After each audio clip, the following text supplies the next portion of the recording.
সামনে আমার অবজারভেশন 2026-27 পর্যন্ত একটা অর্থনৈতিক মন্দা চলতে পারে। বলবে কিছু কিছু লোক যে ভবিষ্যৎবাণী করতেছে, আবার এটা ভবিষ্যৎবাণী নয়।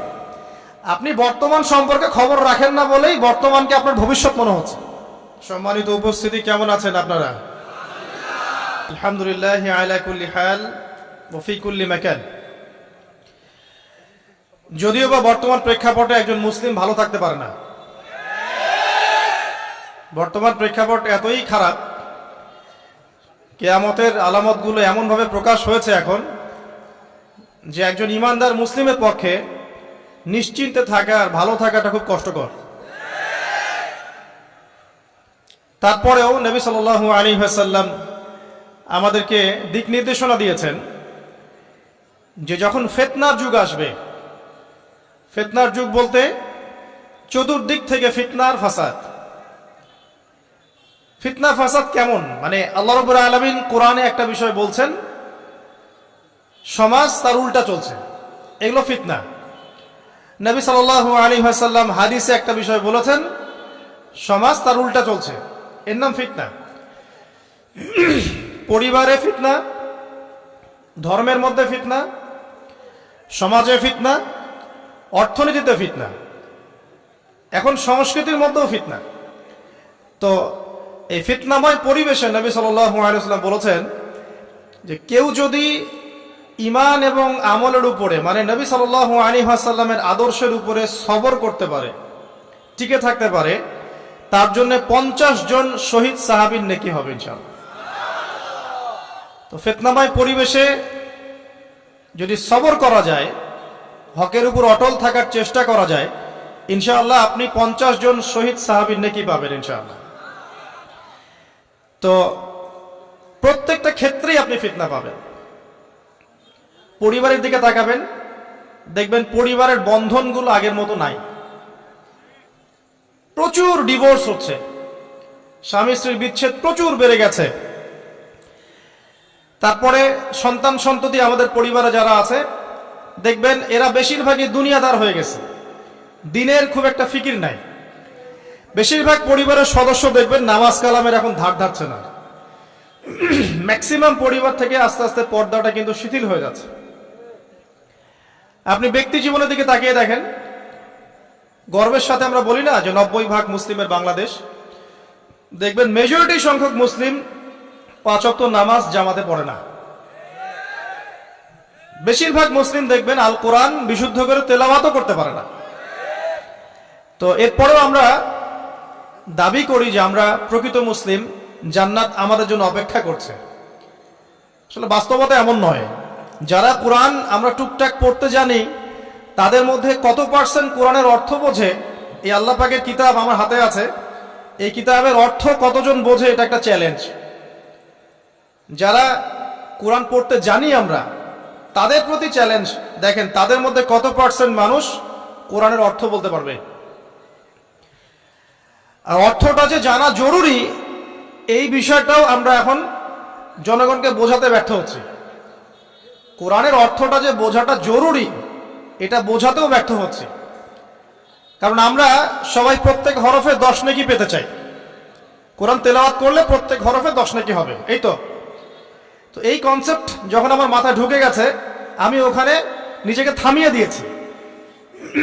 অর্থ বুঝে গবেষণা করলে এবং কোরআন কেন্দ্রিক জীবন ব্যবস্থা গড়লে যে আরো বেশি নেকি হয়, এটা আমার মাথায় নাই। প্রত্যেক হরফে 10 নেকি তো আপনি পাবেন তেলাওয়াত করলে, কিন্তু অর্থ বুঝে এর ভিতরে ঢুকলে, গবেষণা করলে এর মূল স্বাদটা পাওয়া যায়, এটা আমরা বুঝতে পারছি না।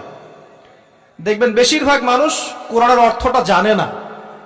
আবার আমরা যারা টুকটাক ভাঙাচুরা অর্থ জানি, তারা আবার দেখবেন কোরআনের সমস্ত আদেশ মেনে চলতে পারছি না এবং কোরআনের সমস্ত নিষেধও বর্জন করতে পারছি না। সমস্যা কিন্তু এখানেও থেকে গেছে। আবার কোরআনের ব্যাখ্যায় আছে হাদিস। তো এই হাদিসকে কেন্দ্র করে কোনো বিভ্রান্তির সুযোগ ছিল না, কিন্তু এখানেও আমরা বিভিন্ন জাল এবং মানে বানোয়াট হাদিসের উপর আমলও শুরু করেছি। হাদিসের নামে এমন অনেক কিছুই চলছে সমাজে, যেগুলোর সাথে হাদিসের কোনো সম্পর্ক নাই। আমি বলতে চাচ্ছি যে হাদিসের নামে আবার সমাজে এমন অনেক আমল চালু আছে যেগুলোর সাথে আবার হাদিসের কোনো সম্পর্ক নেই। তো দেখুন, ধর্মের মধ্যে সমস্যা থেকে গেছে। আবার আমরা সবাই মুসলিম, আমাদের সবার ইউনাইটেড থাকার কথা। মুসলিম একটা জাতি, তাদের আল্লাহ একজন, রাসূল একজন, কেবলা এক, তাদের সবার মধ্যে একটা ইউনিটির কথা ছিল। কিন্তু আমরা ধর্মতাত্ত্বিকভাবে এবং পলিটিক্যালি আমরা বিভিন্ন দলে বিভক্ত এবং আপোষের মধ্যে মিল মহব্বত কম। বাইরে হয়তো আমরা বলি যে আমি একজন ধর্মতাত্ত্বিক দলের সদস্য, সে আরেকটা ধর্মতাত্ত্বিক সংগঠনের সদস্য, সে আরেকটা মানহাজ ফলো করে, সে আরেক জামায়াতের, সে আরেক তরিকার ইত্যাদি। আমরা সবাই এক, যদি আমরা বাইরেই কথাটা বলি, কিন্তু অন্তর থেকে কিন্তু আমাদের এই বিষয়টা আসছে না। যদি আসতো তাহলে উম্মার আজকে এই অবস্থা হতো না। তো দেখুন, ধর্মকেন্দ্রিক অনেক প্রবলেম থেকে গেছে এখনো। আবার আল্লাহ রাসূল সাল্লাল্লাহু আলাইহি ওয়াসাল্লাম হাদিসের মধ্যে এবং আল্লাহ পাক কোরআনের মধ্যে ধর্ম নিয়ে বাড়াবাড়ি করতে নিষেধ করেছেন।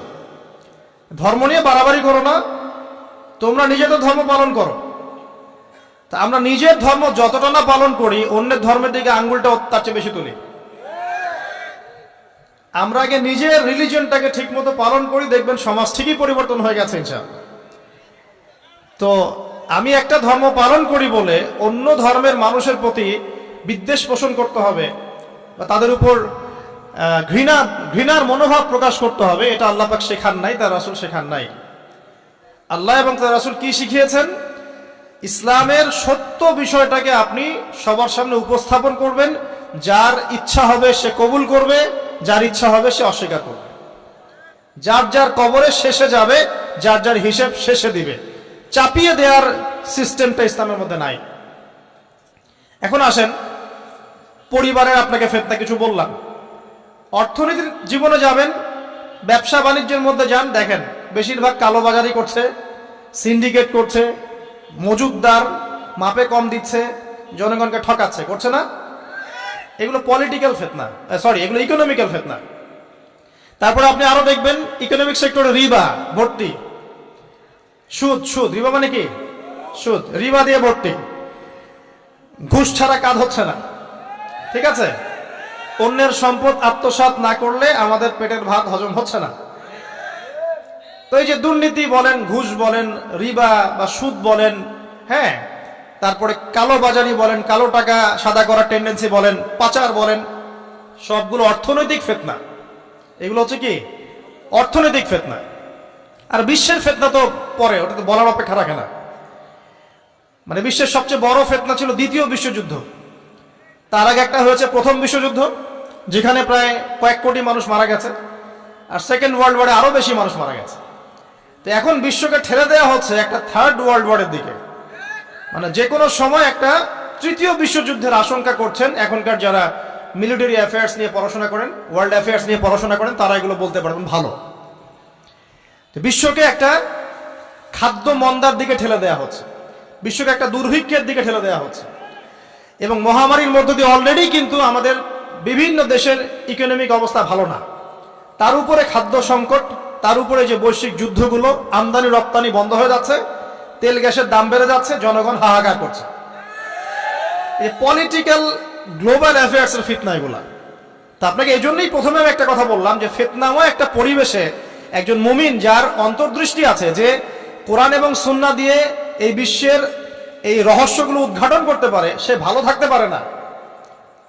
তার মনটা সবসময় কিন্তু মানে ব্যাকুল থাকবে যে কিভাবে এইসব সমস্যা থেকে নিজে উত্তরণের পথ খুঁজতে পারি, আর আমার পরিবারকে বাঁচাতে পারি, আর আমার জনগণকে বাঁচাতে পারি। আর যদি আপনি আত্মকেন্দ্রিক হন, স্বার্থপর হন, তাহলে নিজের চটকায় তেল দিবেন, নিজে ভালো থাকলেই বাপের নাম।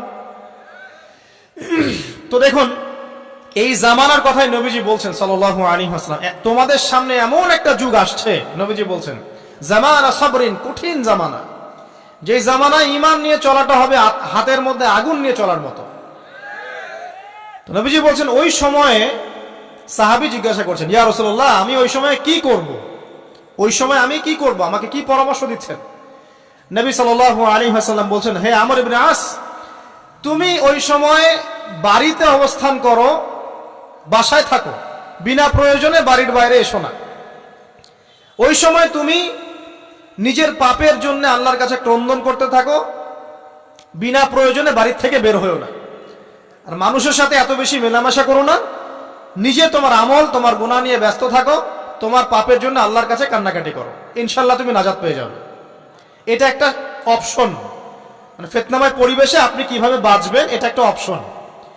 আর একটা হাদিসে গিয়ে নবী সাল্লাল্লাহু আলাইহি ওয়াসাল্লাম বলছেন যে যখন এমন ফিতনাময় পরিবেশ আসবে তখন যদি তোমরা এই আমর বিল মারুফ নাহি আনিল মুনকার, সৎ কাজের আদেশ অসৎ কাজের নিষেধ, আমার সুন্নতের উপর অটল থাকতে পারো, তাহলে তোমরা 50 জন শহীদের নেকি পাবে। সাহাবায়ে কেরাম বলছেন, ইয়া রাসূলুল্লাহ আমিনহুম আও মিন্না, তাদের মধ্যে 50 জন নাকি আমাদের মধ্যে 50 জন শহীদ? নবী করিম সাল্লাল্লাহু আলাইহি ওয়াসাল্লাম বলছেন, বাল মিনকুম, বরং তোমাদের মধ্যে 50 জন শহীদ। এটা অপশন নাম্বার 2। এক কি বললাম, আপনি নিজেকে নিয়ে ব্যস্ত থাকেন, বাসায় থাকেন, বিনা প্রয়োজনে বাড়ির থেকে বের হবেন না, মানুষের সাথে কম মেলামেশা করেন এবং নিজের পাপের জন্য আল্লাহর কাছে কান্নাকাটি করেন, নিজের আমল নামা নিয়ে ব্যস্ত থাকেন, ইনশাআল্লাহ নাজাত পাবেন। 2 নাম্বার, যদি আপনার কাছে আরো বেশি যোগ্যতা থাকে এবং আপনি আরো বেশি সাহসী হন এবং আপনি উম্মার দেশের জনগণের কল্যাণ কামনা করেন, তাহলে অন্যদেরকেও এই ফিতনাময় পরিবেশে টিকে থাকার ফর্মুলা বলে দেন। এখানে সবর করেন, আমর বিল মারুফ নাহি আনিল মুনকারের কাজ করেন, আল্লাহ পাক আপনাকে ইনশাআল্লাহ 50 জন শহীদ সাহাবীর নেকি দিবেন। আরো অপশন আছে। কি অপশন? ওই যে আসহাবুল কাহফ কি করেছিল, একটা ফিতনাময় পরিবেশ থেকে নিজেরা আস্তে করে সরে গিয়েছে। যখন আপনি পরিবেশকে পরিবর্তন করতে আর পারছেন না, দাওয়াত দিয়েও কোনো কাজ হচ্ছে না, মানুষ কথাও শুনছে না, জুলুম নির্যাতন বাড়তেই আছে, টিকে থাকা মুশকিল, তখন তাদের হিসেবের দায়িত্ব আল্লাহর উপর ছেড়ে দেন, আপনি ওখান থেকে ডিসকানেক্টেড হয়ে যান। এটা একটা অপশন। এই অপশন বেছে নিয়েছিল ইব্রাহিম আলাইহিস সালাম, তার বাবাকে বুঝিয়েছেন, কাজ হয়নি, চলে গেছেন। এই অপশন বেছে নিয়েছিল আসহাবুল কাহফ, সবাইকে বোঝাচ্ছে কাজ হচ্ছে না, তার রাস্তায় করে চলে গিয়ে গুহার মধ্যে রাত কাটানো শুরু করেছে। এমনও হাদিস পড়েছি আমি যে ফিতনাময় পরিবেশে সবচেয়ে সৌভাগ্যবান হবে ওই শ্রেণীর মানুষ যারা দেখা যাবে যে পাহাড়ি কোনো এলাকায় বা দূরবর্তী কোনো জায়গায় বসবাস করছে, যেখানে বৃষ্টিপাত হয়, গরু ছাগল মেষ বকরি এগুলো নিয়ে ওখানে চড়ায়, যখন আজানের সময় হয়, নামাজের ওয়াক্ত হয়, আজান দেয়, নামাজ পড়ে, দুনিয়ার ফিতনা থেকে এরা দূরে আছে, এরা সফল। এমনও হাদিস আছে। তো হয়তো আপনার কাছে মনে হচ্ছে না এখন ওই যুগ আসে নাই, কিন্তু আমি আপনাকে বলে দেই যে কোরআন এবং সুন্নাহর চোখ দিয়ে যদি আপনি দেখতে শেখেন এবং বর্তমান বিশ্বের প্রেক্ষাপটটা অ্যানালাইসিস করার যোগ্যতা আপনি অর্জন করেন কোরআন সুন্নাহর চোখ দিয়ে, আপনি বুঝতে পারবেন সেই সময় অনেক আগেই চলে এসেছিল। এখন ফিতনা এবং ফাসাদময় এই পরিবেশে আমরা কি করতে পারি, ছোট স্কেলে, বড় স্কেলে না, ছোট স্কেলে। আমি আজকে বড় বিষয় নিয়ে কথা বলতে আসি না, কারণ আমি চিন্তা করলাম যে আসলে প্রথমে যদি ব্যক্তিকেন্দ্রিক বিষয়টা ঠিক না হয়, বড় বিষয় আলোচনা করে কোনো লাভ নাই। আগে ব্যক্তি যদি ঠিক না হয়, বড় বিষয় আলোচনা করে আসলে কোনো লাভ নাই, আপনারা বুঝবেনও না, মাথার উপর দিয়ে চলে যাবে। এখন গ্লোবাল অ্যাফেয়ার্স নিয়ে কথা বলে খুব একটা ফায়দা নাই আপনাদের। এখন ইকোনমিক পুরো এই সুদভিত্তিক সিস্টেম আপনি চেঞ্জ করতে পারবেন না, এবং পুরো যে তাগুতি ব্যবস্থা আপনি চেঞ্জ করতে পারবেন না। আপনি কি করতে পারবেন? আপনি নিজেকে পরিবর্তন করতে পারবেন, আপনার পরিবারকে পরিবর্তন করতে পারবেন। এতটুকু আপনার পক্ষে এখন পর্যন্ত সহজ, ঠিক না ভাই? ঠিক কথা। এটা আপনি এখন করতে পারবেন। তো এটার ফর্মুলা কি? ফর্মুলা ঘাটতে গিয়ে আল্লাহ পাক আমার মাথার মধ্যে একটা হাদিস নিয়ে এসে দিলেন, কারণ আমি বিশ্বাস করি যে আপনারা বলছেন মৌলানা আল্লামা, আমি আসলে এমন কিছু নই, এই কথাগুলো আসলে আমার সাথে যায় না। আমি নিতান্তই একজন ছোট মানুষ এবং তালেবে ইলম, জ্ঞানের পথের পথযাত্রী, আর আমি তালেবে ইলম হয়ে থাকতে চাই। আমি মুফতি হই, আমি মুহাদ্দিস, মুফাসসির বা এই যে শব্দগুলো আপনারা বলছেন, এমন কিছুই নয়। আসলে কিয়ামতের মাঠে আমি জান্নাতে যেতে পারবো কিনা আমি নিজেই জানি না। যখন কোনো মানুষ নিজেকে অনেক বড় মনে করা শুরু করবে, বুঝে নেবেন সেই ইবলিসের আনুগত্য করা শুরু করেছে আর কি। কারণ ইবলিস বলেছিল আবা ওয়াস্তাকবারা, আমি খলাকতানি মিন নার ওয়া খলাকতাহু মিন তিন, আমাকে সৃষ্টি করেছেন আগুন দিয়ে, আদমকে সৃষ্টি করেছেন মাটি দিয়ে, আমি কেন আদমকে সিজদা করতে যাব? তো এটা ইবলিসের চরিত্র, আবা ওয়াস্তাকবার, সে উদ্ধত হয় এবং অহংকার প্রদর্শন করে। তো আমি মনে করি যে আমি কিছু বলি না, আল্লাহ রাব্বুল আলামিন আমাকে বলার তৌফিক দেন মাত্র, আলহামদুলিল্লাহ। তা আমার মাথায় একটা হাদিস আসছে, সকাল থেকে ঘুরছে। সেটা হচ্ছে, দেখুন, বারা ইবনে আযিব রাদিয়াল্লাহু আনহু থেকে বর্ণিত হাদিসটা আসছে এবং হাদিসটা বিশুদ্ধ। এখান থেকে আমি মূল আলোচনা যাচ্ছি যে একদিন আনসার মানুষদের মধ্যে, আনসার কারা? আমাদের আনসার বাহিনী। আনসার কারা?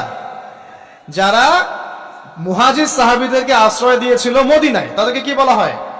আনসার। তাহলে শব্দটা সুন্দর না? তাহলে আমাদের বাহিনীর নামটাও সুন্দর, মাশাআল্লাহ। তো আনসার সাহাবীদের মধ্যে একজন ইন্তেকাল করেছেন, ইন্না লিল্লাহি ওয়া ইন্না ইলাইহি রাজিউন। এখন তাকে দাফন করা হচ্ছে, আর নবী সাল্লাল্লাহু আলাইহি ওয়াসাল্লাম কবরের পাশে চুপ করে বসে পড়লেন। তার বসা দেখা দেখি বাকি সাহাবীরাও তাকে ঘিরে গোল করে বসে পড়লেন। তারা বলছেন, আমরা এমন ভাবে এখানে বসেছিলাম যেন আমাদের মাথার উপরে পাখি এসে বসতে পারে, চুপচাপ, কোনো নড়াচড়া নাই। দেখেন, রাসূলের সাথে বসার সুন্নত দেখেন, কোরআন এবং হাদিসের মাহফিলে বসার কিন্তু সুন্নত আছে। এখানে বসে দুনিয়াবি এত গল্পগুজব করা যাবে না, এই মোবাইল টোবাইল হাবিজাবি নিয়ে এত ব্যস্ত থাকা যাবে না, দিলের কান দিয়ে শুনতে হবে, ঠিক আছে? আদব আছে, না হলে কথা আপনার উপর তাসির করবে না। তারা এমন ভাবে বসেছিলেন যেন মাথার উপরে পাখি বসতে পারে, সুবহানাল্লাহ। এবার নবী করিম সাল্লাল্লাহু আলাইহি ওয়াসাল্লাম বলছেন যে যখন মাইয়েতকে কবরে শোয়ানো হয় তখন সে তাকে দাফন করে যাওয়া ব্যক্তিদের হাঁটার খসখস আওয়াজ শুনতে পায়। এরপরে তাকে যখন শুইয়ে দেওয়া হয়, সে যদি মুমিন ব্যক্তি হয় তাহলে তার মাথার দিকে তার সালাত এসে দাঁড়িয়ে যায়। দুনিয়াতে আপনি যে নামাজগুলো পড়েছেন, আমি যে নামাজগুলো পড়ছি, এগুলো মাথার দিকে দাঁড়িয়ে যায়। ডান দিকে চলে আসে তার সওম, সওম মানে কি? রোজা। বাম দিকে চলে আসে যাকাত, যাকাত মানে কি? যাকাতের সাথে তো আমরা পরিচিত নই। আমরা ওই যে রাস্তাঘাটে যে দান খয়রাতগুলো উঠানো হয়, এগুলোর সাথে খুব পরিচিত, তাই না? কত টাকা, কত পয়সা, কি কি গান করে আর টাকা কালেকশন করে না? অনেক সময় দেখা যায় রাস্তায় যাচ্ছি আমরা গাড়ি নিয়ে, পারলে গাড়ির সামনে এসে হুমড়ি খেয়ে পড়বে টাকা নেওয়ার জন্য। এইভাবে টাকা কালেকশন করতে কে শিখিয়েছে ইসলামে? আর আমরা অনেক সময় ছোট ছোট বাচ্চাদেরকে দিয়ে, মাদ্রাসার ছোট ছোট বাচ্চাদেরকে দিয়ে টাকা কালেকশন করাই। এটা ঠিক না। কেন ঠিক না জানেন? ছোটবেলা থেকেই ওর ব্যক্তিত্ব নষ্ট হচ্ছে। এই হাতটা উত্তম না এই হাতটা উত্তম? উপরের হাত উত্তম, নিচের হাত উত্তম? তো ছোটবেলা থেকে সে নিচের হাতে অভ্যস্ত হচ্ছে। দেখেন, এত টাকা পয়সা কালেকশন করে আমাকে আরেকটা স্বতন্ত্র মসজিদ করতেই হবে জরুরি? খুবই জরুরি ছিল। মানুষের কাছে হাত চেয়ে, হাত পেতে, রাস্তাঘাটে এরকম করে গাড়ি থামিয়ে, তারপরে কি বলবো, সুর করে গান গেয়ে এত টাকা পয়সা কালেকশন করতেই হবে? মসজিদটা আমাকে টাইলস ফিটিং করতেই হবে? এসি মসজিদ করতেই হবে? আমরা এমনও মসজিদ রংপুরে দেখেছি 10 বছরেও টাকা কালেকশন শেষ হয়নি। 10 বছর ধরে কালেকশন হচ্ছে। আমি ছোটবেলা থেকে দেখছি কালেকশন হচ্ছে। কি বুঝলেন? তো এগুলো আমাদের ব্যক্তিত্ব নষ্ট করে। মুসলিমরা উপরের হাতের মালিক। সারা বিশ্ব আমরা একসময় চালিয়েছি। এই পশ্চিমা সভ্যতা আমাদেরকে কি শিখায়?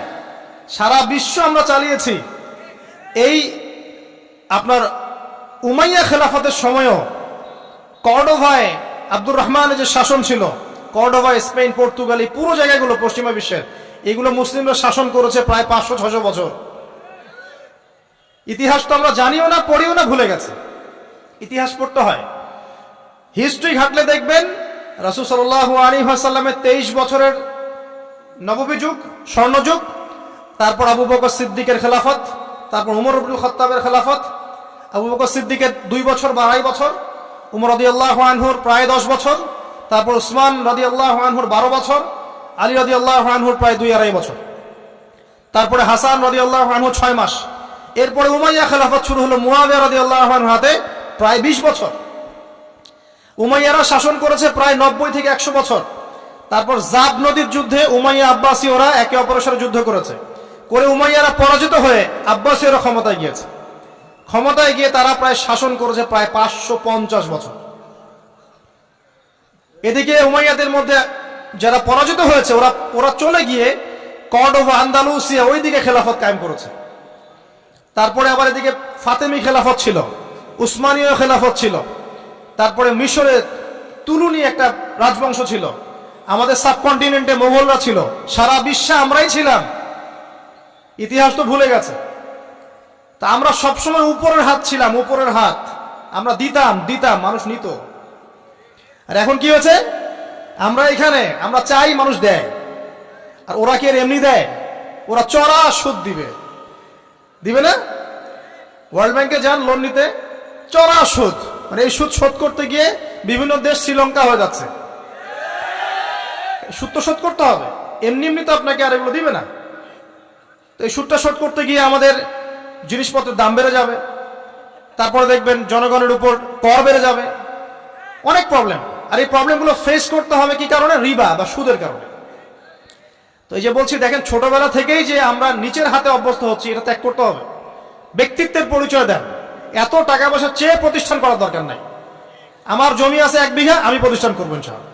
আপনার 2 বিঘা আপনি করেন, যার সামর্থ্য আছে সে করবে, সামর্থ্য নেই করার দরকার নেই। আর একটা মসজিদ যদি কবুল হয়, একটা মসজিদ একটা জেলার জন্য যথেষ্ট। একটা মসজিদ নববী থেকে নবী সাল্লাল্লাহু আলাইহি ওয়াসাল্লাম সারা দুনিয়া শাসন করেছে।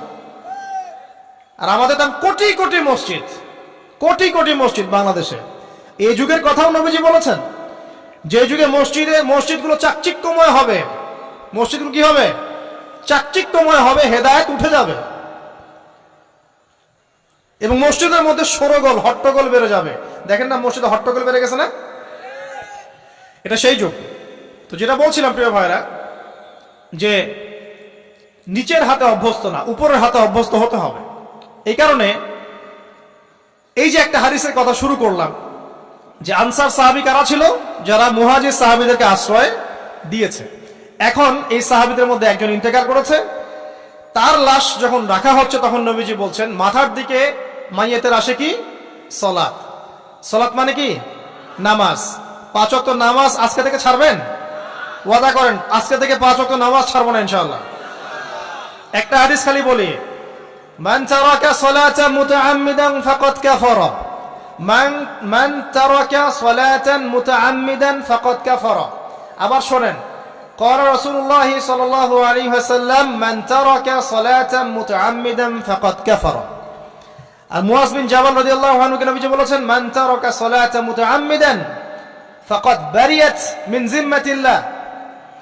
যে ব্যক্তি নিজের উপর ফরজ নামাজ ছেড়ে দিল, সে কুফরি করলো। মুয়াজ বিন জাবালকে নবী সাল্লাল্লাহু আলাইহি ওয়াসাল্লাম বলছেন, যে ব্যক্তি ফরজ নামাজ ইচ্ছা করে ছেড়ে দিল, সে ব্যক্তি আল্লাহর জিম্মা থেকে মুক্ত হয়ে গেল। নামাজ ছাড়বেন প্রিয় ভাই, জামাতের সাথে ইনশাআল্লাহ। আল্লাহ আমাকে তৌফিক দেখ, আপনাদের সবাইকে তৌফিক দান করুন, আমিন। জামাত যদি না পান, একা পড়ে নেবেন, ঠিক আছে? যদি ঘুমিয়ে থাকেন, ঘুম থেকে উঠে পড়বেন। ভুলে গেছেন, যখন মনে হবে তখন পড়বেন। ওযু করার পানি নাই, কি করবেন?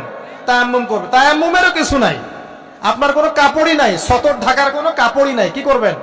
বসে বসে নামাজ পড়বেন, ওই অবস্থাতে। এটা কোনো মাফ নাই।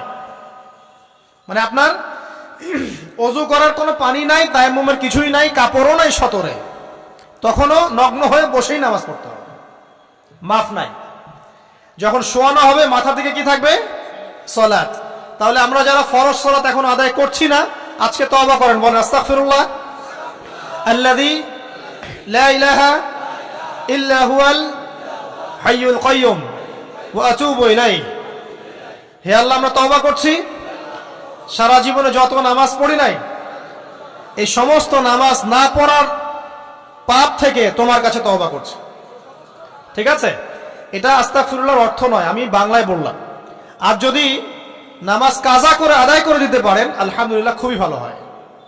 যদি নাও পারেন, তাও এখন থেকে আর কোনো নামাজ বাদ দিয়েন না, আর বেশি বেশি নফল নামাজ পড়ার চেষ্টা করেন।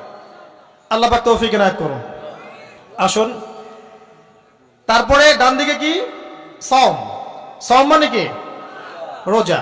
রমজান মাসে রোজা রাখি সবাই তো মাশাআল্লাহ, আলহামদুলিল্লাহ। রমজান মাসে সওম রাখার পাশাপাশি বেশি বেশি নফল সওম রাখার ব্যাপারে অভ্যস্ত হওয়ার চেষ্টা করতে হবে। সবচেয়ে সেরা সওমগুলো হচ্ছে মাসের 3 দিন, আইয়ামে বীজের সওম, চাঁদের 13, 14 এবং 15 তারিখ। আর সপ্তাহে 2 দিন, সেটা হলো বৃহস্পতিবার এবং কি সোমবার। আল্লাহ পাক তৌফিক দান করুন, আমিন। এছাড়া আরাফার সওম আছে, আশুরার সওম আছে, ঠিক আছে। জিলহজ মাসের প্রথম 10 দিন রাখতে পারেন, ইত্যাদি। এবার বাম দিকে কি? যাকাত। যেটা বলছিলাম, যাকাতের সাথে আমরা খুব একটা পরিচিত নই, অথচ যাকাত একটা ফরজ ইবাদত। কেউ যদি নামাজ এবং যাকাতের মধ্যে পার্থক্য করে, সে ব্যক্তি কাফের হয়ে যাবে। কেউ যদি মনে করে নামাজ আমি মানি, যাকাত আমি মানি না, তাহলে কাফের হয়ে যাবে। নিসাব পরিমাণ সম্পদ হলে প্রত্যেক মুসলিমের উপর যাকাত ফরজ, ঠিক আছে। এবং এই যাকাতই হচ্ছে আপনার ইসলামিক অর্থনীতির মূল ভিত্তি। যাকাত ইসলামিক অর্থনীতির মূল ভিত্তি। কিভাবে জানেন? ব্যবসা এবং যাকাত এটা কি করে? এটা একটা মার্কেটের মধ্যে সম্পদ ঘুরতে থাকে। আমি বুঝাচ্ছি আপনাকে। মনে করেন আপনি ব্যবসা করছেন এবং যাকাত দিচ্ছেন। যাকাত কারা দিবে? যারা যাকাতের নিসাব পরিমাণ সম্পত্তি রাখে, মানে কিছুটা ধনী তারা। তো তারা ব্যবসা করছে, মাশাআল্লাহ। ব্যবসা যখন করে, ব্যবসায় কি থাকে? লাভ থাকে, লস থাকে, লাভ থাকে, লস থাকে। লাভও হতে পারে আপনার, লসও হতে পারে। আর সুদে কি? শুধু লাভ, লস আছে, লস নাই। পার্থক্য বোঝেন। এখন ব্যবসা যখন আপনি করবেন, এই টাকা বা মূল যে ক্যাপিটাল যেটা বলে অর্থনীতির ভাষায়, এটা মার্কেটের মধ্যে সার্কুলেট করতে থাকবে।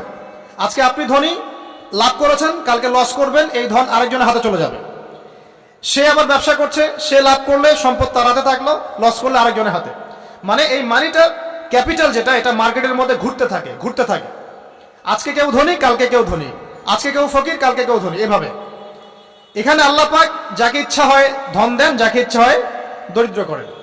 এটা আল্লাহ পাক নিয়ন্ত্রণ করেন। আবার এর মধ্যে যারা ধনী হবে তারা আবার যাকাত দিবে। কাকে যাকাত দিবে? যে গরিব তাকে। এই কারণে অর্থনৈতিক সাম্য থাকবে এবং টাকা, ক্যাপিটাল মার্কেটে সার্কুলেট করতে থাকবে। এটা হচ্ছে ইসলামিক ইকোনমিক্স। বুঝাতে পারছি না মনে হয়? আর রিবাই কি হবে? রিবাই কোনো লসের চান্স নাই।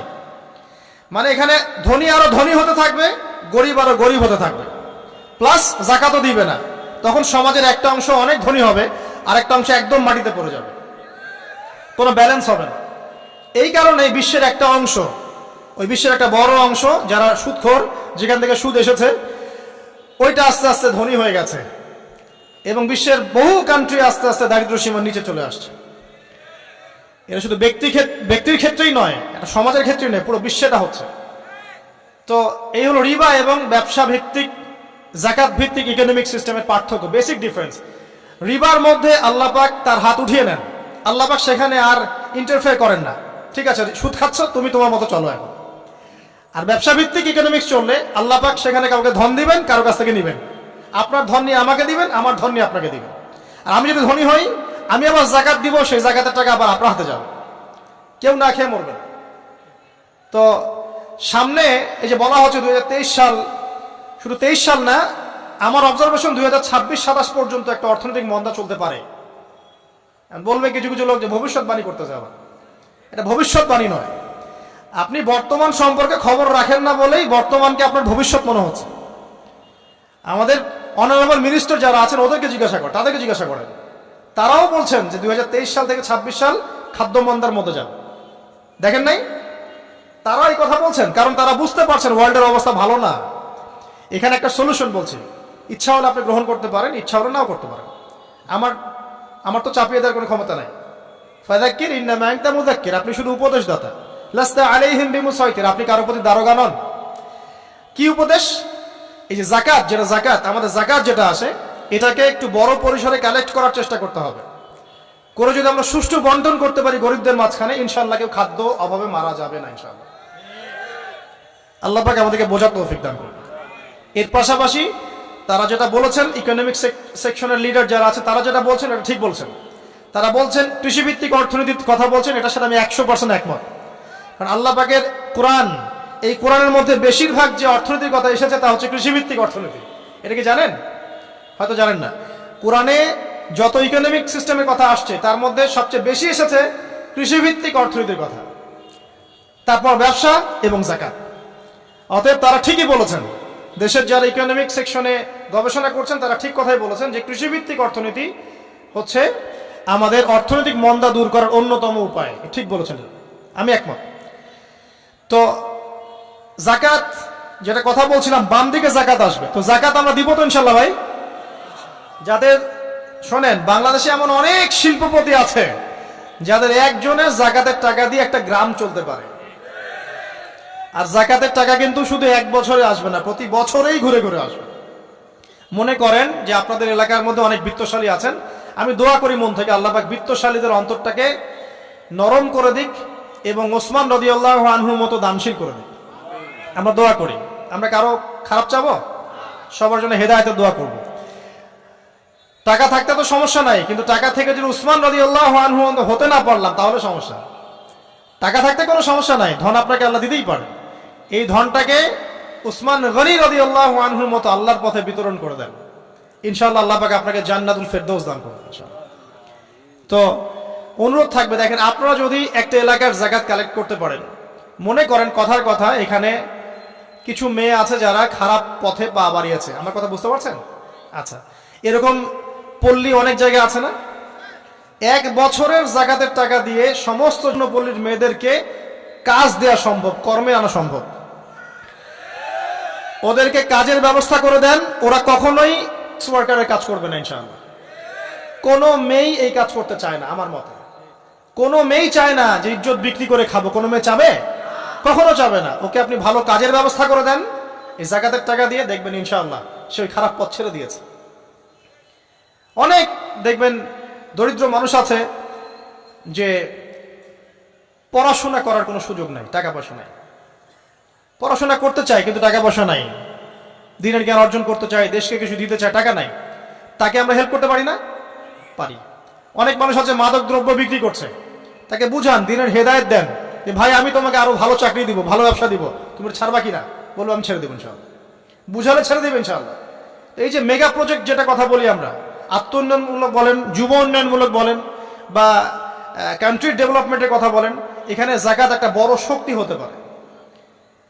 তবে এটাকে সুষ্ঠুভাবে কালেক্ট করতে হবে এবং যাকাতের যে 8টা খাত আছে এই খাতগুলোতে সুষ্ঠুভাবে বন্টন করতে হবে। অমুসলিমদেরকেও যাকাত দেওয়া যায়, জানেন? অমুসলিম যদি কেউ থাকে, দরিদ্র, তাকেও যাকাত দিয়ে সহযোগিতা করা যায়। আমরা সহযোগিতা করি না বলেই তো যে চীন থেকে লোকজন এসে সহযোগিতা করে খ্রিস্টান বানাচ্ছে এখন সবাইকে। আরো বাড়বে দিন দিন, দেখেন। আমরা তো সহযোগিতা করছি না।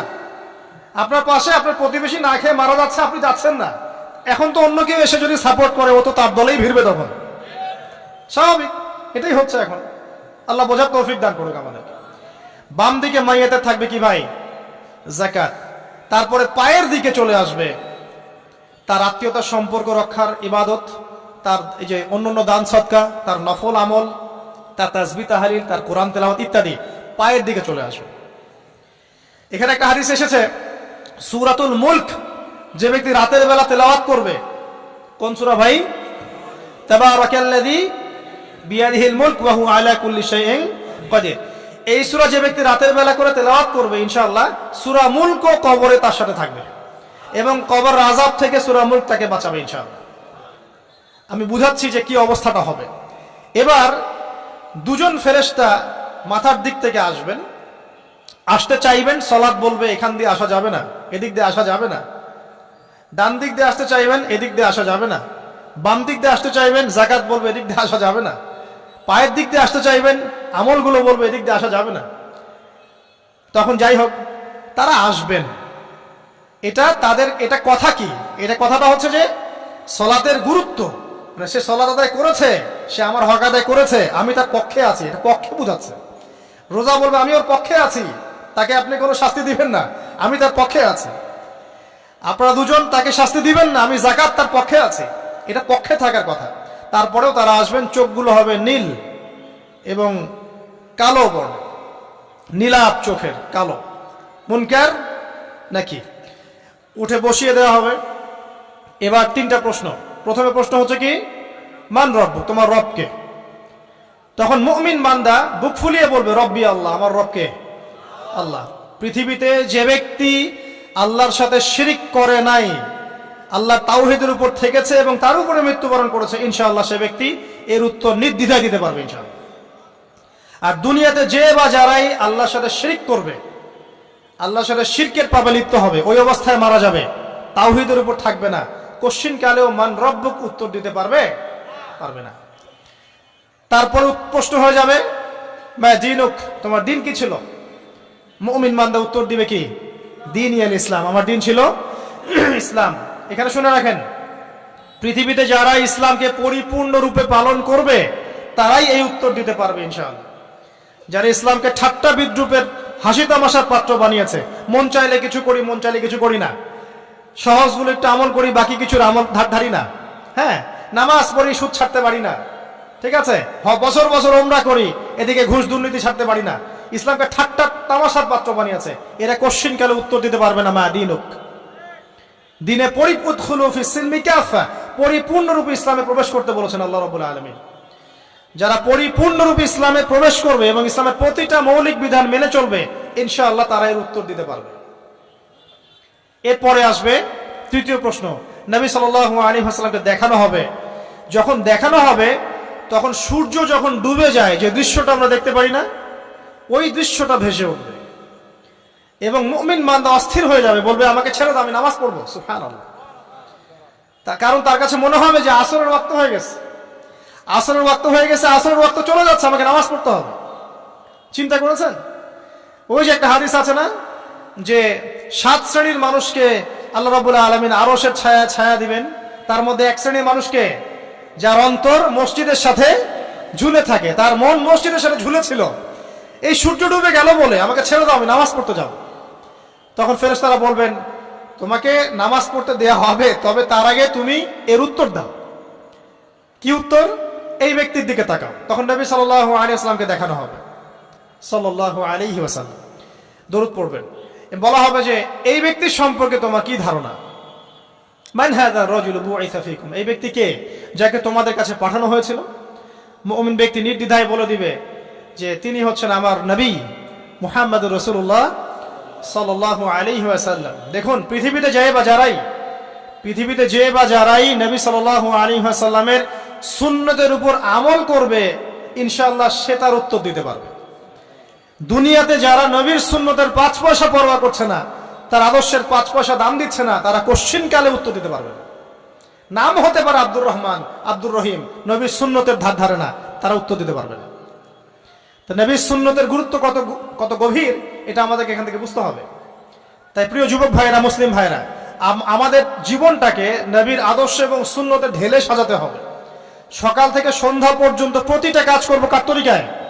রাসূলের তরিকায়। নামাজ পড়বো তার তরিকায়, রোজা, সিয়াম, হজ, যাকাত, আমল, মুআমালাত, আখলাক সব কার তরিকায়? নবী সাল্লাল্লাহু আলাইহি ওয়াসাল্লামের তরিকা অনুযায়ী ইনশাআল্লাহ। আল্লাহ পাক তৌফিক এনায়েত করুন, আমিন। এবার ফেরেশতা দুজন জিজ্ঞাসা করবেন অবাক হয়ে যে তুমি কিভাবে এটা জানলে, তুমি কিভাবে এই 3টা প্রশ্নের উত্তর দিতে পারলে? কারণ বেশিরভাগ মানুষ তো উত্তর দিতে পারবে না, বেশিরভাগ মানুষই এই উত্তর দিতে পারবে না। কারণ কিয়ামতের মাঠে 1999 জন মানুষ জাহান্নামে যাবে, নাউজুবিল্লাহ। তো এটা কঠিন পরীক্ষা। আল্লাহ রাসূল সাল্লাল্লাহু আলাইহি ওয়াসাল্লাম বলেছেন যে নিশ্চয়ই তোমাদেরকে এখানে পরীক্ষায় ফেলা হবে, আর তোমরা যদি এই পরীক্ষা জেনে তোমাদের মৃতদেরকে দাফন করা থেকে বিরত না থাকতে, তাহলে আমি তোমাদেরকে শুনিয়ে দিতাম কবরে কেমন পরীক্ষা হয়।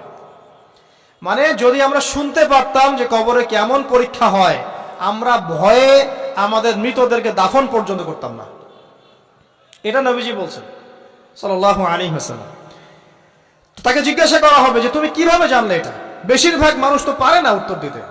তখন সেই ব্যক্তি বলে বসবে, সেই ব্যক্তি বলবে যে করাতু কিতাব আল্লাহ, আমি আল্লাহর কিতাব এই কোরআন পড়েছি। মুমিন বলবে আমি আল্লাহর কোরআন পড়েছি, ফাআমানতু বিহি, আমি এর উপর ঈমান এনেছিলাম, ওয়া সাদ্দাকতু, এবং সত্যায়ন করেছিলাম। সুবহানাল্লাহ। অতএব দুনিয়াতে যারা দ্বীনের জ্ঞান অর্জন করছে না, কোরআন পড়ছে না, হাদিস পড়ছে না, পড়াশোনার চেষ্টা করছে না, জানার চেষ্টা করছে না, কবরে পার পাওয়া ডিফিকাল্ট আছে। এটা একটা অন্যতম প্রশ্ন। আমরা কিন্তু মনে করি 3টা প্রশ্ন হচ্ছে, আসলে প্রশ্ন হচ্ছে কয়টা? 4টা। 3টার পরে আরো একটা এক্সট্রা। কিভাবে জানলে? তখন উত্তর দিচ্ছে, আমি আল্লাহর কিতাব পড়েছি, ঈমান এনেছি, সত্যায়ন করেছি। সুবহানাল্লাহ। নবী সাল্লাল্লাহু আলাইহি ওয়াসাল্লাম হাদিসের পরের অংশে বলছেন যে যখন কাফের বান্দাকে উঠানো হবে, তখন ডানেও কিছু নাই, বামেও কিছু নাই, সামনে পিছনে কিচ্ছু নাই। মাথার দিক থেকে ফেরেশতারা চলে আসবেন, উঠিয়ে বসানো হবে, প্রশ্ন করা হবে, কে তোমার রব? একটাই উত্তর, লা আদরি, আমি জানি না। নাউযুবিল্লাহ। কি তোমার দিন? লা আদরি, আমি জানি না। এই যে আল্লাহর তো খবর নাই, আল্লাহ পাকের বিধান মেনে চলার কোনো খবরই নাই, পরোয়াই নাই। সে জানবে কিভাবে ইসলাম কি জিনিস? সে জানবে কিভাবে আল্লাহ কি জিনিস? ও তো আল্লাহকে চিনেই না। দিব্যি বলে বেড়াচ্ছে মহাবিশ্ব সৃষ্টি হয়েছে বিগ ব্যাং থেকে, আল্লাহ বলে কেউ নাই। মানুষ সৃষ্টি হয়েছে বান্দর থেকে, নাউজুবিল্লাহ। ওই যে ডারউইনের মতবাদ, কি থিওরি অফ এভলিউশন নাকি? হ্যাঁ, তাই তো মনে হয়, অনেকদিন আগে পড়ছি ভাই, ভুলে গেছি। তো যাই হোক, মানুষ তো আল্লাহকে চিনছে না। এখনো মানুষ মনে করছে যে আল্লাহ বলতে কেউ নাই। এবং এই মুক্ত চিন্তার নামে, বাক স্বাধীনতার নামে নাস্তিকতার যে চর্চাটা বেড়েছে বাংলায়, এটা আশঙ্কাজনক। বড় বড় বিশ্ববিদ্যালয় থেকে পড়ে আসছে, অনেক সময় দেখলাম বড় বিশ্ববিদ্যালয়ের প্রফেসর, সে বলছে যে মহাবিশ্ব বিগ ব্যাং দিয়ে সৃষ্টি হয়েছে, সৃষ্টিকর্তা নাই এখানে কোনো। তো মুসলিম বিজ্ঞানীর একটা কথা বলতেন যে মানুষ বিজ্ঞান সম্পর্কে অল্প জানলে নাস্তিক হয়ে যায়, আর অনেক গভীর জ্ঞান অর্জন করলে আল্লাহর কাছে আত্মসমর্পণ করে।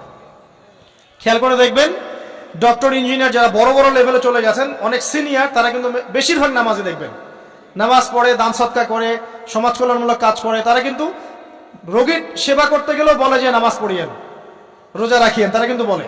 অনেক ডক্টর আমি দেখেছি এমন, যারা যত বেশি গবেষণা করে তারা তত বেশি আস্তিক হয়ে যায়। আর টুটাফাটা গবেষণা করলে নাস্তিক হয়ে যাবে।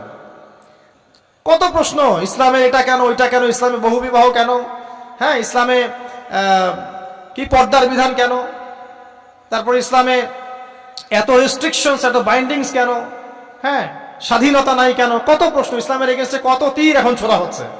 তো এই ব্যক্তি কেমন করে উত্তর দিবে যে মাহাদিনুক, তোমার দিন কি? আল্লাহর দিকে কত প্রশ্ন ছোড়া হচ্ছে, কত শিরকের পাপ আমরা করছি, অনেক সময় মুসলিম হয়েও শিরকের পাপ করছি। কিভাবে উত্তর দিবে? মান রব্বুক। 3 নাম্বার প্রশ্ন যখন করা হবে, এই ব্যক্তিকে দেখো দেখি, সে বলবে যে আমি জানি না এই ব্যক্তিকে, তবে শুনেছিলাম, মানুষের মুখে শুনেছিলাম, মানুষ যা বলতো আমি তাই বলতাম। মানে সে রাসূল সাল্লাল্লাহু আলাইহি ওয়াসাল্লামের নাম শুনেছিল হয়তোবা, কিন্তু তার সুন্নত বা আদর্শ কখনো মেনে চলে নাই, পারলো না। এবার জান্নাতি ব্যক্তি হলে কি হতো? ওই যে সূর্য ডুবছিল যেখানে, তার দৃষ্টির সীমা পর্যন্ত কবরকে প্রশস্ত করে দেয়া হতো, এবং জান্নাতের একটা দরজা তার কবরে খুলে দেয়া হতো। এটা কিভাবে করা হবে সেটা আল্লাহ পাক জানেন, এটার ব্যাখ্যা করার জ্ঞান আল্লাহ আমাদেরকে দেন নাই। যেই মানুষের ক্ষুদ্র জ্ঞানে মানুষ ব্যাকটেরিয়া, ভাইরাস নিয়ে গবেষণা করতে হিমশিম খেয়ে যায়, সে মহাবিশ্বের স্রষ্টা নিয়ে কিভাবে গবেষণা করবে? আল্লাহ পাকের অসীম জ্ঞানের সামনে আমার জ্ঞান কি? খুবই ক্ষুদ্র। একটা হাদিসে এসেছে বুখারী শরীফের মধ্যে, যে একটা মহাসমুদ্রের মধ্যে যদি একটা পাখি 1 ফোঁটা পানি উঠিয়ে নিয়ে যায়, ওই 1 ফোঁটা পানি হচ্ছে মহাবিশ্বের জ্ঞান, আর বাকি পুরো মহাসাগর হচ্ছে আল্লাহ পাকের জ্ঞান। তো আমরা এই ক্ষুদ্র জ্ঞানের মানুষ হয়ে আল্লাহর জ্ঞানকে কেমন করে পেনিট্রেট করতে পারি? তো আল্লাহ পাক জান্নাতের দরজাগুলো খুলে দিবেন, একটা দরজা খুলে দিবেন, সেখান থেকে বাতাস আসবে, সে জান্নাতের নাজ নেয়ামত উপভোগ করতে থাকবে, এবং তার রূহটাকে সবুজ রঙের পাখির আকৃতিতে জান্নাতে রেখে দেওয়া হবে। ইল্লিন মানে ওখানে জান্নাতের নিয়ামত সে পাবে। এটাকে বলা হয় দারুল বারজাখ বা বারজাখের জীবন। জীবন অনেকগুলো, একটা ছিল রুহের জগৎ। রুহের জগতে আমরা সবাই ছিলাম। শোনেন, রুহের জগতে যার সাথে যার বন্ধুত্ব, ভালোবাসা গভীর ছিল, দুনিয়াতে তার সাথে তার ভালোবাসা বেশি। এটা হয়তো জানেন না, জানতেন হাদিসটা? রুহের জগতে যদি কখনো আপনার সাথে আমার দেখা হয়ে থাকে, দুনিয়াতে আপনার সাথে আমার দেখা হবে ইনশাআল্লাহ। রুহের জগতে যদি আপনার আমার মধ্যে ঘনিষ্ঠ ভালোবাসা থেকে থাকে, এখানেও ভালোবাসা হয়ে যাবে ইনশাআল্লাহ। এটা বলে আমি আবার তোমাদের বয়ফ্রেন্ড গার্লফ্রেন্ড ভালোবাসা বুঝাই নাই, ওই ভালোবাসার কথা বলি নাই।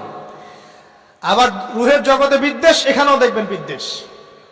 ওটা একটা জগৎ ছিল যেখানে আল্লাহ পাক সমস্ত আদম সন্তানকে সৃষ্টি করে তাদের রূহটাকে রেখেছিলেন এবং ওয়াদা নিয়েছেন।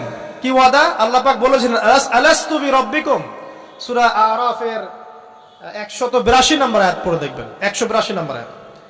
আল্লাহ পাক বলেছিলেন যে আমি ওয়াদা নিয়েছিলাম, আলাস্তু বিরাব্বিকুম, আমি কি তোমাদের রব নই? আমরা সবাই বলেছিলাম বালা ইয়া রব্বি, অবশ্যই আপনি আমাদের রব। দুনিয়াতে এসে আমরা ভুলে গেছি। এই ভুলে যাওয়াটা মনে করায় দেওয়ার জন্যই আল্লাহ পাক আসমানে কিতাব নাজিল করেন, নবী রাসূল পাঠান, আমাদের কান পর্যন্ত ইসলামের দাওয়াত পৌঁছে দেন, যাতে আমরা মনে করতে পারি। এবার আসেন রুহের জগতের পর আসলাম এই যে দুনিয়ার জগৎ, দারুদ দুনিয়া। দুনিয়ার মধ্যে আছি হয়তো 50, 60, 70, 100 বছর হাইয়েস্ট। এরপর যাবে দারুল বারজাখ, বারজাখের জগৎ। পাপী ব্যক্তি হলে জাহান্নামের দরজা খুলে দেওয়া হবে আর জাহান্নামের সে আযাব ভোগ করতে থাকবে, এবং পুণ্যবান ব্যক্তি হলে জান্নাতের দরজা খুলে দেওয়া হবে এবং এর নাজ নেয়ামত সে ভোগ করতে থাকবে। তখন তাকে বলা হবে এটা জান্নাতের সেই জায়গা যেখানে তুমি থাকবে। এটা দেখার সাথে সাথে, শোনার সাথে সাথে তার যে খুশি উৎফুল্লতা আরো অনেক বেড়ে যাবে। এবং সে কি করবে জানেন? সে পৃথিবীতে ফিরে আসতে চাইবে। সে বলবে আমাকে আমার পরিবার বর্গকে জানাতে দেন, আমাকে আমার পরিবার বর্গকে জানাতে দেন যে আমি ভালো আছি। তখন ফেরেশতারা তাকে বলবেন যে এটা সম্ভব না, তোমার এবং তাদের মাঝে দারুল বারজাখ আছে, তুমি এটা ভেদ করে যেতে পারবে না। তখন তার আত্মাটাকে ইল্লিনে দেওয়া হবে, একটা সবুজ পাখির আকৃতিতে জান্নাতে ঘুরে বেড়াবে ইনশাআল্লাহ। আর যদি জাহান্নামী হয় তাহলে যে বললাম দরজা খুলে যাবে জাহান্নামের, মর্মান্তিক আযাব তার দিকে আসতে থাকবে। কবর সংকুচিত হয়ে আসবে এমন ভাবে যাতে তার বাম পাজর ডান পাজরের ভিতরে এইভাবে ঢুকে যাবে, নাউযুবিল্লাহ। এবং এই আযাব চলতে থাকবে ইলা ইয়াউমি ইউবআসুন, পুনরুত্থানের দিন পর্যন্ত। এখন এই যে হাদিসটা আপনারা শুনলেন, এই হাদিসটা ব্যক্তিকেন্দ্রিক নয় কি? এখানে তিনটা বিষয় আপনাকে ফোকাস করতে হবে আমাদেরকে। এক, তাওহীদ, আল্লাহ পাকের তাওহীদ। দুই, রিসালাত, রাসূলুল্লাহ সাল্লাল্লাহু আলাইহি ওয়াসাল্লামের রিসালাত। এবং আখিরাত, পরকাল। এই তিনটা বিষয় খুব স্বল্প কথায় বলছি। দেখুন, তাওহীদ কি? আল্লাহ পাকের একত্ববাদ। এক আল্লাহকে আপনি সৃষ্টিকর্তা মানবেন, রিজিক দাতা মানবেন, পালন কর্তা মানবেন, সন্তান দাতা, ভালো মন্দের মালিক, সমস্ত কিছুর মালিক কে? আল্লাহ। আল্লাহ আল্লাহ আমাকে বাঁচিয়ে রেখেছেন, আল্লাহ আমাকে মৃত্যু দিবেন, আল্লাহ আমাকে রিজিক দেন, আল্লাহ আমাকে সন্তান দিবেন, আল্লাহ আমার ভালোর মালিক, আল্লাহ মন্দের মালিক, আল্লাহ সমস্ত কিছুর মালিক। এই কনসেপ্ট পরিষ্কার থাকবে, লা ইলাহা ইল্লাল্লাহ পরিষ্কার থাকবে। সমস্ত বিষয় কার পক্ষ থেকে? আল্লাহর পক্ষ থেকে। তাওহীদ, শর্ট সংক্ষিপ্ত কথায় বললাম তাওহীদ। এর মধ্যে তিনটা ক্লাসিফিকেশন আছে, রুবুবিয়্যাত, উলুহিয়্যাত, আসমা ও সিফাত। এটা আপনারা কিতাবুত তাওহীদ বই থেকে পড়ে নিয়েন। সংক্ষেপে বলে দেই, রুবুবিয়্যাত আল্লাহ পাকের সমস্ত বিষয়গুলো তার দিকে সম্বন্ধ করা, সৃষ্টিকর্তা, পালনকর্তা, রিজিক দাতা সবকে আল্লাহ। উলুহিয়্যাত কি? দুনিয়াতে এসেছি আল্লাহ পাকেরই দাসত্ব করতে হবে, অন্য কারো দাসত্ব চলবে না, তাওহীদ উলুহিয়্যাত। আসমা ও সিফাত কি? আসমা সিফাত মানে হচ্ছে আল্লাহ পাকের নাম গুণাবলীগুলো আছে, আল্লাহ পাক রহমান, আল্লাহ পাক রহিম, আল্লাহ পাক রাজ্জাক, হ্যাঁ, আল্লাহ পাক গফুর, আল্লাহ পাক শরীদুল ইকাব, সমস্ত গুণাবলী কার? আল্লাহ। এই হলো আসমা ও সিফাত। আল্লাহ পাক যেমন, আল্লাহ পাক তেমন, আল্লাহ পাক নিজের মতো, কারোর সাথে তুলনীয় নন। হুয়াল্লাহু আহাদ, একক। আল্লাহুস সামাদ, তিনি অমুখাপেক্ষী। লাম ইয়ালিদ ওয়া লাম ইউলাদ, তিনি জন্ম দেননি, জন্মিতও নন। ওয়া লাম ইয়াকুল লাহু কুফুয়ান আহাদ, তার সমতুল্য আর কিছুই নাই। আল্লাহ থেকে সবকিছু হয়, এটাই হলো তাওহীদ। এখন এর অপোজিশন কি? শিরক। তাওহীদের বিরুদ্ধে গেলে কি হয়ে যাবে? শিরক। কেউ যদি মনে করে যে আল্লাহ ছাড়া কেউ আমাকে জীবন দিতে পারে, আল্লাহ ছাড়া কেউ আমাকে মারতে পারে, আল্লাহ ছাড়া কেউ আমাকে রিজিক দিতে পারে, অথবা আল্লাহ ছাড়া কেউ সন্তান দিতে পারে, আল্লাহ ছাড়া অন্য কারো কাছে কেউ যদি দোয়া করে, আল্লাহ ছাড়া অন্য কারো জন্য নজর মানত করে, আল্লাহ ছাড়া অন্য কারো নামে কসম খায়, আল্লাহর হালালকে হারাম করে দেয়, আল্লাহর হারামকে হালাল করে নেয়, ঠিক আছে? আল্লাহ থেকে শুভ অশুভ আসে না, শুভ আল্লাহর পক্ষ থেকে আসে, অশুভ শয়তানের পক্ষ থেকে আসে, এমনও যদি কেউ মনে করে, শুভ অশুভ দুটোই আল্লাহর পক্ষ থেকে আসে, কিন্তু কেউ যদি মনে করে না শুভগুলো আল্লাহর পক্ষ থেকে, অশুভগুলো শয়তানের পক্ষ থেকে, এমনও যদি মনে করে, শিরক হয়ে যাবে। মুসলিমরা চলাফেরায়, মুসলিমরা আল্লাহ ছাড়া অন্য কারো কাছে চাচ্ছে, মুসলিমরা অনেকে কবরে সেজদা করছে, মুসলিমরা অনেকেই মৃত মানুষের কাছে দোয়া করছে, হাতে বালা পরে আছেন, খোলেন না। কেন খোলেন না? ভয়ে, যদি আপনার ক্ষতি হয়। শিরক। মুসলিমরা দেখবেন আগুনের সামনে মাথা নত করছে, মুসলিমরা এখন মেডিটেশন করে, ধ্যান করে, মুসলিমরা জিনকে তাবে করতেছে, অনেক সময় দেখা যায় মুসলিমরা জাদু করতেছে, জাদুবিদ্যা, কুফরি কালাম করছে না, করছে, সবই শিরক, সবই শিরক। মুসলিমরা দেখবেন আল্লাহর হালাল যেগুলো আছে এগুলোকে হারাম করে ফেলছে, আবার অনেক সময় আল্লাহর হারামগুলোকে হালাল করে নিচ্ছে। সুদ কি ভাই? এখানে ফরজ, হালাল করে নেওয়া হয়েছে। মদ কি? তোমাদের কাছে তো ওয়াজিব, না খাইলে ঘুম হয় না। তো এই যে আল্লাহ হারামগুলোকে কি করছি আমরা? হালাল করে ফেলি, এটাও শিরক, কুফরি একটা। তো এক কথায় তাওহীদের উপর যারা থাকবে মান রব্বুক উত্তর দিতে পারবে ইনশাআল্লাহ। যারা শিরক করে ফেলবে ওই অবস্থায় মারা যাবে, মান রব্বুক উত্তর দিতে পারবে না। আমার কথা কি বোঝা যাচ্ছে? আমি সহজ করার চেষ্টা করছি কিন্তু হয়তো পারছি না, এটা আমার ব্যর্থতা। এক কথায় যদি আমরা কবরের প্রথম প্রশ্নের উত্তর দিতে চাই তাহলে আমাদেরকে অবশ্যই তাওহীদের উপর থাকতে হবে, শিরকে যাওয়া যাবে না। প্রিয় ভাইরা, শিরকের পাপ থেকে আজকে তওবা করে ফেলবেন। আল্লাহ জেনে না জেনে জীবনে যত শিরক করেছে আল্লাহ মাফ করে দাও, আমিন। এবং আগামী দিনগুলোতে শিরকের পাপে লিপ্ত হয় না। প্রিয় ভাইরা, যদি আপনার আমলনামায় আসমান জমিন সমানও পাপ থাকে, শিরকের পাপটুকু না থাকে, আল্লাহ পাক আপনার পুরো পাপ মাফ করতে পারবেন ইনশাআল্লাহ। আল্লাহ পাক বলেছেন মেরাজের রাতে নবী সাল্লাল্লাহু আলাইহি ওয়াসাল্লামকে আরশে আজিমের কাছে উঠিয়ে নিয়ে আল্লাহ পাক 3টা ওহী করেছেন। কয়টা ওহী?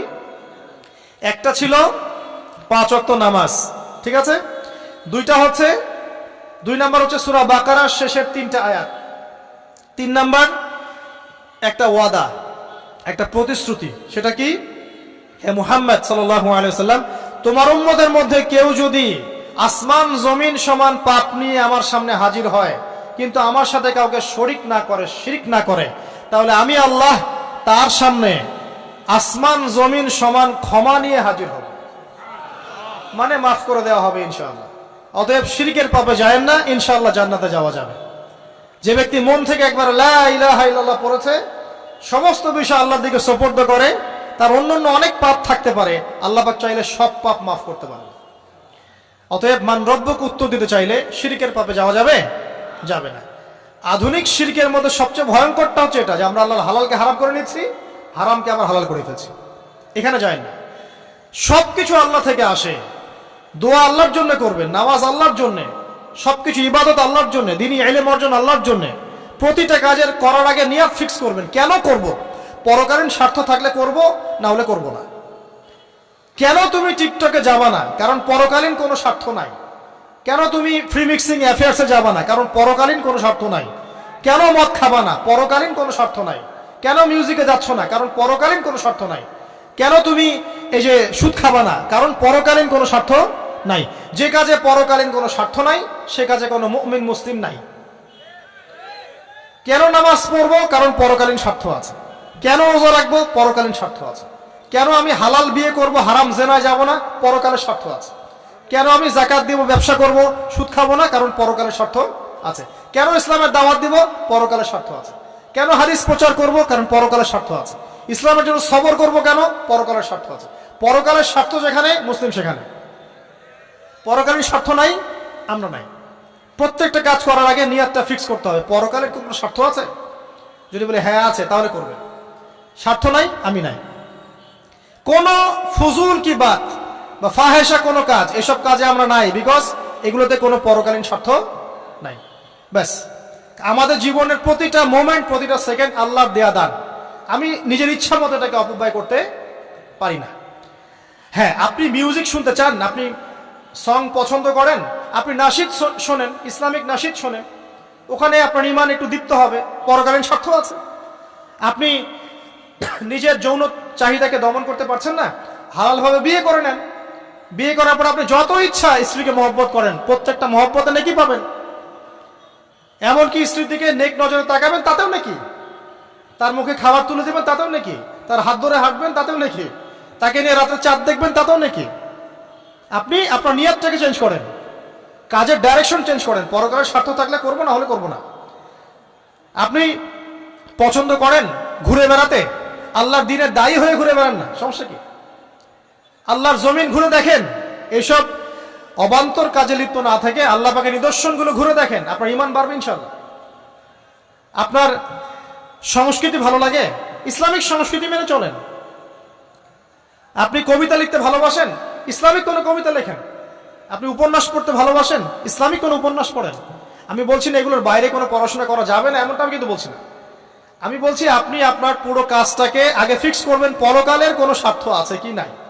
যদি হ্যাঁ দেখা যায় হ্যাঁ পরকালের স্বার্থ ঠিক আছে, অবশ্যই করেন, কোনো সমস্যা নেই। আল্লাহ পাক বোঝার তৌফিক দান করুন। তো দেখুন প্রিয় ভাইরা, শিরকের পাপে যাওয়া যাবে না। এই শিরকের পাপ না থাকলে আমল নামায় ইনশাআল্লাহ আমরা জান্নাতে যাব এবং কবরের উত্তর দিতে পারবো ইনশাআল্লাহ। মান রব্বুক, উত্তর পাস ইনশাআল্লাহ। তারপরে কি? মাদিনুক। এক কথায় ইসলামের অনেক বিধিবিধান আছে, নামাজ, কালিমা, সওম, যাকাত, হজ সব আছে। আমর বিল মারুফ, নাহি আনিল মুনকার, পিতামাতার খেদমত, প্রতিবেশীর অধিকার, স্ত্রীর অধিকার, তারপরে সন্তানদের অধিকার, যাকাত সবকিছু আছে। এখন যদি ইসলামের কিছু অংশকে মেনে নেন, কিছু অংশকে না মানেন, এটা কিন্তু কুফরি। ইসলামের কিছু অংশকে মানছেন, কিছু অংশকে মানছেন না, এটা কিন্তু কুফরি। ইসলামের পরিপূর্ণ বিধানটাকে যদি মেনে চলেন ইনশাআল্লাহু আযজা ওয়া জাল আপনি মাদিনুক উত্তর দিতে পারবেন। আপনি আমল করতে পারেন না পারেন, মনে করেন আপনি আমল করতে পারছেন না, কিন্তু আপনি আকীদা পোষণ করছেন যে হ্যাঁ ইসলামে যা আছে আমি সবকিছু মেনে চলি, কিন্তু হয়তো আমল করতে গিয়ে আমি পারছি না। আমি হয়তো নামাজ 5 ওয়াক্ত পড়তে হয়, আমি জানি, আমি মানি, কিন্তু আমার মাঝে মাঝে মিস হচ্ছে, মাঝে মাঝে আমি জামাত মিস করে ফেলছি। আপনি মানেন যে সওম রাখতে হয়, মাঝে মাঝে আপনার সওম মিস হয়ে যাচ্ছে, কিন্তু আপনি বিশ্বাস করেন যে হ্যাঁ আপনি সওম রাখতে হয়, আপনার আকীদা ঠিক আছে। আপনি যাকাত দেন নাই এতদিন, কিন্তু আকীদা রাখেন হ্যাঁ দিতে হয়, আমি সুযোগ পেলে দিয়ে দিব। এই যে কনসেপ্টটা ক্লিয়ার রাখা যায় না, ইসলামের বিধানগুলো প্রতিটা আমি মানি মন থেকে, হয়তো আমল করতে গিয়ে আমি পেরে উঠতেছি না বা হয়ে উঠছে না। ইনশাআল্লাহ একদিন না একদিন আল্লাহ পাক আপনাকে তৌফিক দিবে ইনশাআল্লাহ, আল্লাহ পাক তৌফিক দান করুক। কিন্তু কনসেপ্ট যদি ক্লিয়ার না থাকে যে আমি কিছু অংশ মানি কিছু অংশ মানি না, এটা ইসলাম হলো না। উদখুলু ফিস সিলমি কাফা, পরিপূর্ণরূপে ইসলামে প্রবেশ করেন। দিনী বোন অনেকে আছে পর্দা হয়তো করতে পারছে না, কিন্তু মনে করে, বিশ্বাস করে যে হ্যাঁ পর্দা করতে হয়, এটা ফরজ। ইনশাআল্লাহ আল্লাহ চাইলে ওকে একদিন তৌফিক দিবে ইনশাআল্লাহ। হয়তো এখন মুখ খোলা আছে, হয়তো বা আগে গেঞ্জি টি শার্ট পরে ঘুরতো, এখন সেলোয়ার কামিজ পরছে, ঢিলে ঢালা জামা পরছে, এখনো বোরখা পরছে না। ওকে তুচ্ছ তাচ্ছিল্য করার দরকার নাই আপাতত, ওকে আরো বুঝান, আরো নরম হন, আরো বুঝিয়ে সুঝিয়ে ইসলামের দিকে আনার চেষ্টা করেন। এতদূর এসেছে, ওই পর্যন্ত যাবে ইনশাআল্লাহ। কারণ ও বিশ্বাস করে হ্যাঁ পর্দা করতে হয়, আমি মানি পর্দা করতে হয়, কিন্তু আমি এখন করতে পারছি না, ইনশাআল্লাহ করবো, আল্লাহ পাক চাইলে তৌফিক দিবেন ইনশাআল্লাহ। তো এই যে বিষয়টা, যে ইসলামকে মনে আগে ধারণ করা, যে না আমি মানি ইসলামের প্রত্যেকটা বিধান ঠিক আছে। চুরি করলে চোরের হাত কাটতে হয়, ইসলাম বলেছে। ডাকাতি করলে শাস্তি আছে, জেনা যদি কেউ করে 100 বেত্রাঘাত, মদ খাইলে 40টা বেত্রাঘাত, ব্যভিচার যদি করে কেউ, এই পরকীয়া করে বিবাহিত ব্যক্তি, রজম। এগুলো কেসাস, একজন একজনকে হত্যা করলে তাকেও কেসাস করতে হয়। এই বিধানগুলো আছে। এখন আপনি বলতে পারেন আমি এই ওয়ার্ল্ডের প্রেক্ষাপটে এটাকে বাস্তবায়ন করতে পারছি না, কিন্তু আমি বিশ্বাস করি ইসলামের বিধানগুলো আছে, এটা আল্লাহর বিধান।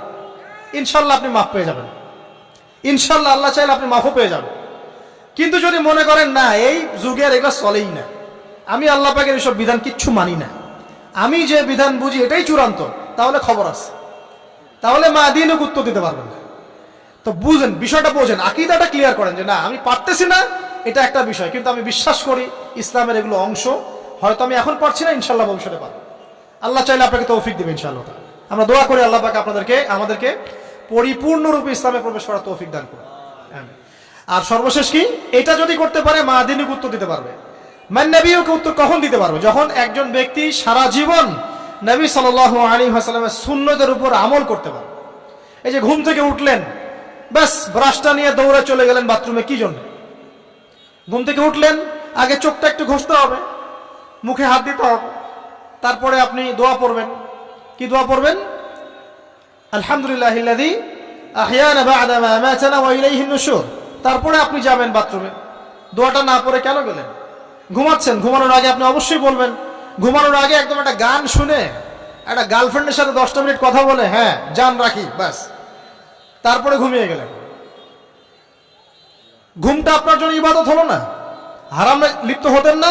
আল্লাহুম্মা বিইসমিকা আমুতু ওয়া আহইয়া পড়তেন, সূরা মুলক পড়তেন, সূরা কাফিরুন পড়তেন, সূরা ফালাক নাস ইখলাস পড়তেন, ঘুমিয়ে যেতেন। পুরো ঘুমটাই ইবাদত, পুরো ঘুমটাই নাকি ঘুমিয়ে আছেন নাকি পাচ্ছেন? আপনি ইচ্ছাকৃতভাবে আপনার আমলটা নষ্ট করলেন। ইস্তেঞ্জা করতে গেছেন, ইস্তেঞ্জা করতে গিয়ে গান শুরু করে দিল বাথরুমে। বাথরুম সিঙ্গার আছে না কিছু? বাথরুমে গান গাওয়ার জায়গা নাকি? তো ওখানে গান শুরু করবে। বাথরুমে গান গাবেন কেন? আপনি ঢোকার সময় বলবেন কি, বিসমিল্লাহ আল্লাহুম্মা ইন্নী আউযু বিকা মিনাল খুবসি ওয়াল খাবাইস, এরপর ইস্তেঞ্জা করবেন, তারপরে আপনি গুফরানাকা বলে বের হয়ে আসবেন। পুরো ইস্তেঞ্জার সময়টুকু নাকি? নামাজ পড়তে দাঁড়িয়েছেন, এখানে রিয়া কোনো লৌকিকতা থাকবে না, লোকজন আমাকে দেখছে আমি ভালো করে নামাজ পড়ি, এমন থাকবে না। নামাজে দাঁড়িয়েছেন আল্লাহর জন্য খালেস। এখন আল্লাহ আপনার মাঝখানে আর কেউ নাই, আল্লাহ আপনার মাঝখানে আর কেউ নাই। এমনকি যা ইচ্ছা তাই নামাজ পড়বেন। একদল বেরোইছে, এখন দেখি 2 ওয়াক্ত নামাজ পড়ে।